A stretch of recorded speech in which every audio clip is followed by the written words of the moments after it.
let's talk chipping technique. Yep. If we're playing this game and we're making a lot of doubles, we're stubbing it into the ground or something, how can we improve that? So first thing would be, I really believe external cues are really good for people on this stuff. So I'm going to put them in a line. Now we're in some actually kind of nasty bent grass because it's into the grain. It's into grain, yeah. It's kind of hard. It's kind of dicey. But this little drill is really good for just working on your low point, right? Okay. So this is an external cue drill. Okay. And I go back to the ping data, which I think was super helpful for all people that are teaching the game for chipping, and also just if you're trying to play the game.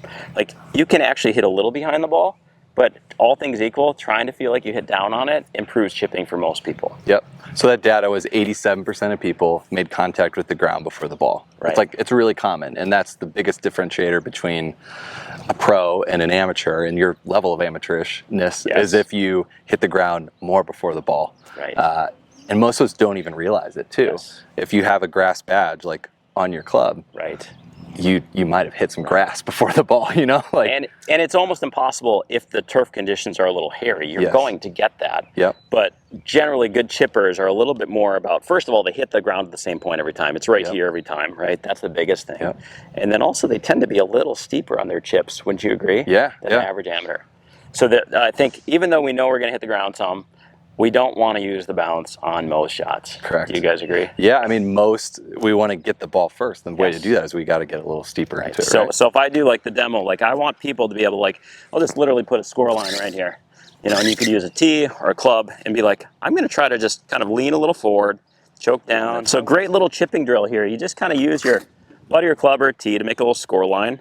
Setup, I love to see feet close together. I think so many people are chipping with their feet way too far apart. Be close, be narrow, and then you want soft hands. You know, so soft hands, even if you might not be using your wrists very much, your soft hands are so key. And I'm just very rhythmically feeling like I'm hitting right in front of that line. So if I know I'm hitting in front of that line, I know I'm going to hit ball before ground. So I go down this line. Can I precisely hit here?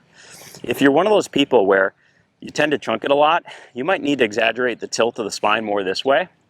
And there's, in golf today, you see, Joe Mayo talking a lot about hitting way down on the golf ball.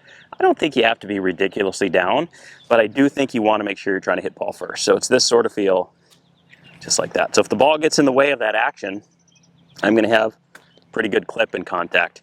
So I might hit here, but I might feel like I'm exaggerating more in front like that. So what do you I could see some people saying oh, I'm going to make a big divot, and let's see if I can do this. But if I'm going here and I'm going, we're good with that. Yeah, we're good with making a divot like that, no issue. And I think we should talk about one side of the spectrum would be some people will do this and they'll literally they have a lot more wrist cock, and you tend to have a little more of this. Okay. Right? So if you have more of this in your chipping motion, you probably don't need to lean as much. Got it. Make sense? So we're matching up lean of spine a little bit with how we use our wrists. Yep. If you tend to really prefer this, because some people are, they have a little yippee on chips and they want to feel long and wide, that's fine. But then you have to tilt your chest more to get your attack angle down. I learned this from John Sinclair, great coach down in Dallas, and I was like, how do I get steeper? And he's like, well, just go forward when you start going backswing. Correct. Right? That's, if you want a simple way to do it. So I've always thought about that. I probably go a bit too extreme sometimes, but if I really want to get steep, just go forward. When you start the backswing. And your attack angle on that's probably -10 or 12. That's pretty deep. Yeah. And particularly if you got a kind of a crummy lie, if this thing's sitting in a divot, you got to do it. You got to do it. Because I can't try to. I'm just going to hit the middle of that ball. So then. Way down. And I think for some people, this feeling of moving the chest this way is a little bit weird, but at least you can start here. Yeah. And then you're on top of it. Yep. So I think this is a great little chipping drill.